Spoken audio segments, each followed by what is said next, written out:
In summer 2015, the world became aware of the Syrian refugee crisis like it never had before.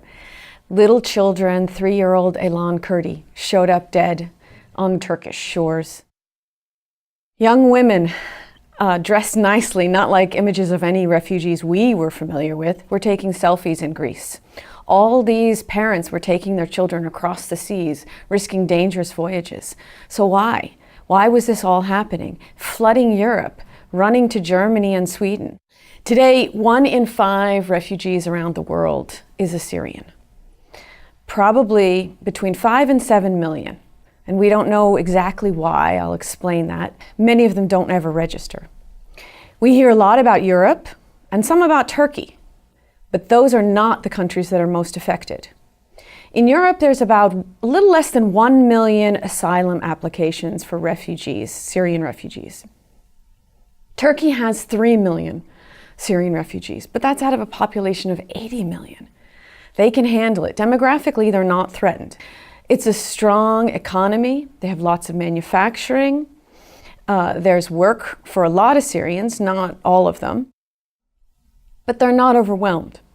The countries that are most overwhelmed are Jordan and Lebanon. Relative to population, Lebanon has at least 1 out of 4 people in its country is Syrian.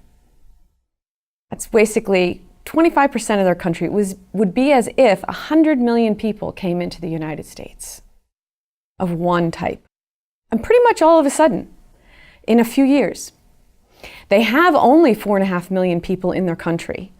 There's probably about 1.5 million, maybe higher, of Syrians in Lebanon. 1.1 million are registered with the UN, but many more don't register. They have money and they just come and they move and they live there.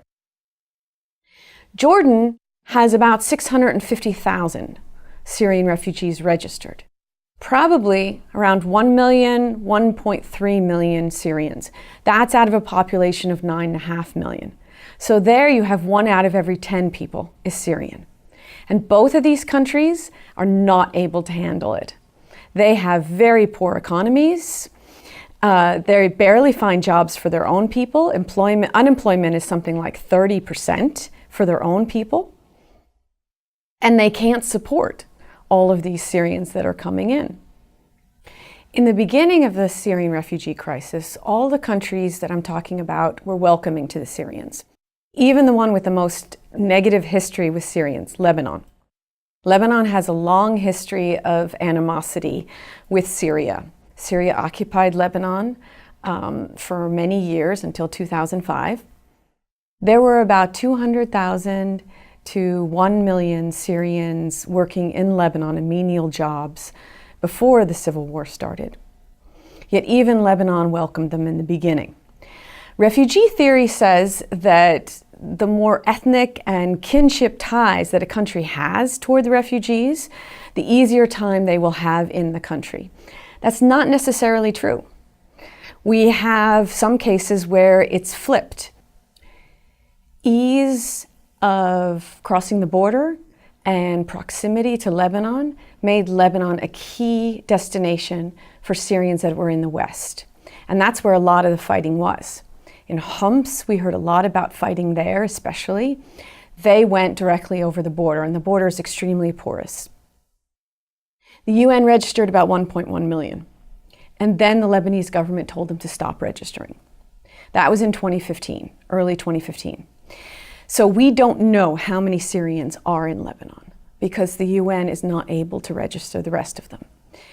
The military was told to close the borders except in certain circumstances, but we know that Syrians are still getting through. So we don't have a good number of how many went through. In Jordan, the Syrians that went to Jordan are from the area that started the violent uprising, Deraa.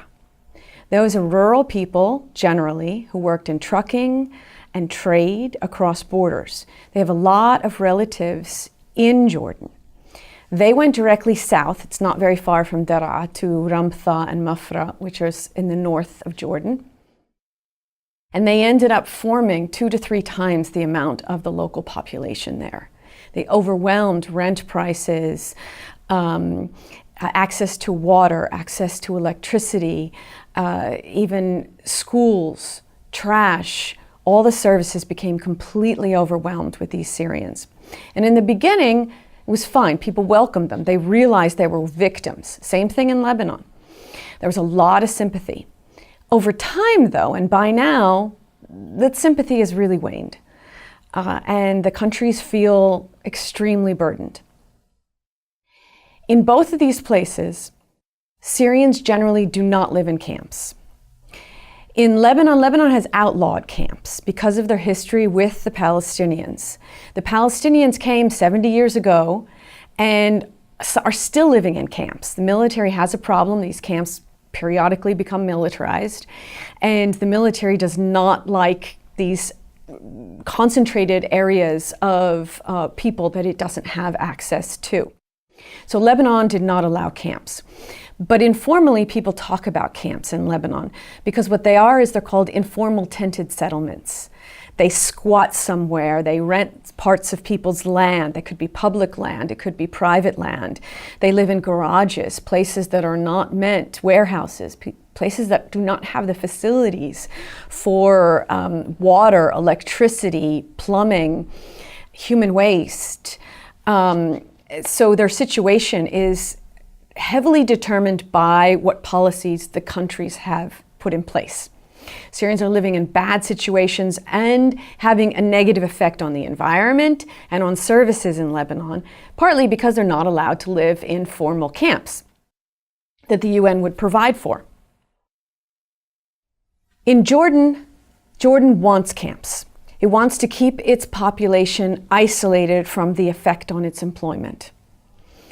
Syrians have a reputation as being hardworking and skilled in some finer parts of construction and service industries, particularly food industries. Jordanians love Syrian food. And the Jordanians government tried to isolate Syrians in camps. It didn't work. About 84% of all Syrians are what we call urban refugees. They live amongst the population. They don't live in camps. They try to escape the camps. Only the poorest live in camps, and some people that have had to. If you're caught working in Jordan, if you're an adult male, they'll send you to prison. If you're a child, they will send you to a camp. And your parents can only get you out of the camp if the parents also accept to bring the entire family and live in the camp. Since the parents usually have many other children they have to provide for, and camp life is not attractive to most Syrians. It's boring. There's nothing to do. There's no work. Some people may think that's a great thing. Syrians do not. They've rejected camps every place they've gone. Syrians have accepted horrible working conditions just to work when they could be in camps and get all their food provided and all their basic needs. They don't want to sit around. This is what makes them a threat to local Jordanian labor. Many of those parents opt to leave that child in the camp, which sounds horrible, but the international agencies, UNICEF has told me that the parents make the decision that the international organizations like UNICEF will care well for the child, and they have all these other children to care for and try to get educated. So they make that decision. It's one of many bad decisions that refugees are forced to make to balance out their existence. We see this all over. So most refugees in Jordan, Lebanon, and Turkey are not in camps. Overall, around 85 to 90% are not in camps. They work informally, illegally. In Turkey, they are not rounded up or put in jail because they work. They're allowed. Turkish businessmen are taking advantage of this labor. Lebanon wants the labor, but Syrians are hassled, and particularly now. There's been a wave of curfews forcing Syrians to stay off the streets from 6 p.m. till daylight, and now recently evictions and a lot of heavy hostility toward the Syrians after an incident where a Syrian killed a Lebanese woman. You've probably seen pictures of the largest refugee camp in Jordan, Zaatari. It's what you get when you Google Syrian refugees. Most Syrians are not in that camp. That was the first camp established for Syrians in Jordan.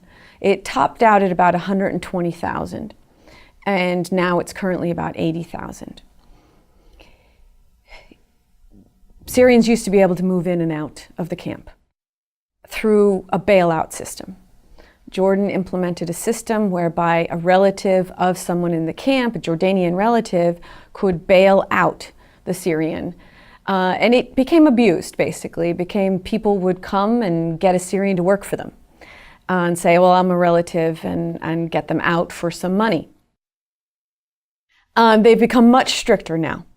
And along with all the other countries in the region, have really clamped down on Syrian mobility and not allowing Syrians to move around. So especially from 2016 on, Syrians can't leave the camp easily, and if they're caught working, are sent to the camp, and they have to stay there. They established a few other camps also, but again, most people don't want to stay in them. They're not attractive for Syrians to be out in the middle of nowhere and doing nothing. Jordan also attempted to move the border farther to the east, hundreds of miles to the east, so that if Syrians wanted to come over legally and pass through the border and claim to be refugees, they had to go hundreds of miles to the east. They're trying to make it as hard as possible. They refuse to let anyone enter who does not have documents or who hasn't served military service in Syria, on the presumption that they might be of Palestinian origin. There's a number of Palestinians in Syria, and Jordan has not allowed them to enter from 2012 on. Doesn't want to increase the problem that it already has of the numbers of Palestinians, I guess. Even people who show up at the border who have relatives in Jordan, young women, the aid agencies know of lots of cases of young people that show up at the border unaccompanied, girls that get refused entry. The most recent thing Jordan did to prevent Syrians from coming in is establish berms. Berms are large sand dunes on either side of the border, and it keeps the Syrians in there, in a way not allowing them to enter, so it doesn't have to give them the rights of a refugee. For a while, there was about 5,000 people in there, and Jordan refused to acknowledge they were there. No, we don't have berms. When the number got bigger, Human Rights Watch and others started publishing satellite pictures of these people stuck in desert lands without any food or water. Then humanitarian organizations were allowed to enter. Right now there's about 20,000 people who live in the berms, Syrian refugees. They get some access from the humanitarian organizations, but they're not allowed to enter Jordan. In Turkey, most Syrians, again, don't live in refugee camps. Turkey has paid for the refugee camps itself, unlike Jordan or other countries. It did not allow the UN to come in and pay. And they're quite nice camps. They're model refugee camps.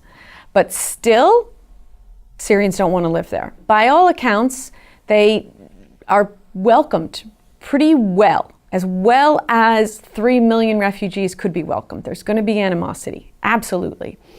But in Turkey, they have the least amount of problems. And that can't be explained by historical relationships or being relatives or kin of the Syrians. Syria and Turkey have had periodically a rocky relationship over the Kurds, over water, over even historical Ottoman Empire rule over Syria. Yet Turkey welcomed them, and its manufacturing industries welcomed the Syrians to come in. Part of this is because of who went to each different place. So who went to Jordan were poor people in the rural areas involved in jobs, trucking, that Jordanians would like to have also. The people who went to Turkey were from Aleppo. Aleppo is the seat of wholesale and retail businesses and manufacturing. So these businessmen went to Turkey and established their businesses in Turkey early, and then started hiring fellow Syrians. So whole districts of Istanbul are Syrian wholesalers now, adding to the economy.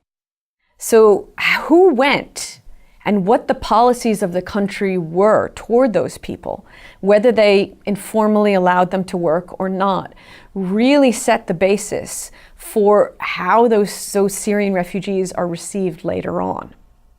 All the three countries around Syria that received the most refugees, none of them were signatories to the UN Convention on Refugees regarding Syrian refugees.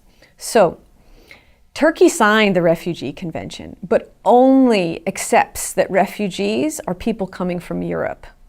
So its definition of refugees are people from Europe. It doesn't include Syrians or anyone south. Lebanon and Jordan did not sign the UN Convention on Refugees or its protocol, so they don't consider these people refugees. So the UN can come in and register them as refugees.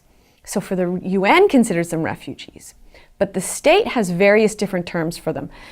Most of the terms are guests, brothers, displaced, temporary protected people, terms that have no legal connotation in the international system that entails rights for refugees, the way they're used.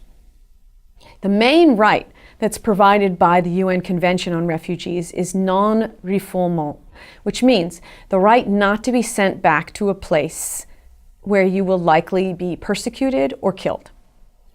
So the right not to be sent back, or asylum, but that cannot be taken away by the states, is the main right provided by the UN Convention.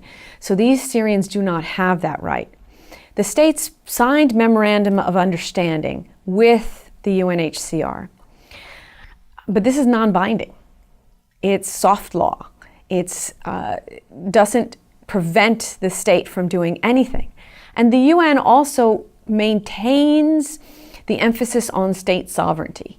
So it's always trying to balance off national security and state sovereignty desires of a state with promotion of the rights of refugees.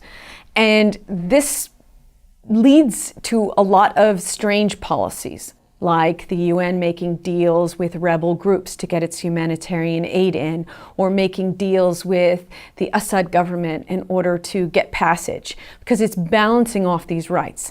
In order to get states to buy into the refugee rights, it has to affirm that state sovereignty.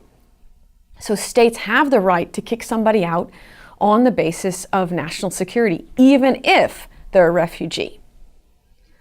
Now in this situation where they're not even turned refugees, the situation is even more difficult. The UN pleads and begs and tries to convince, but it cannot force the states to do anything.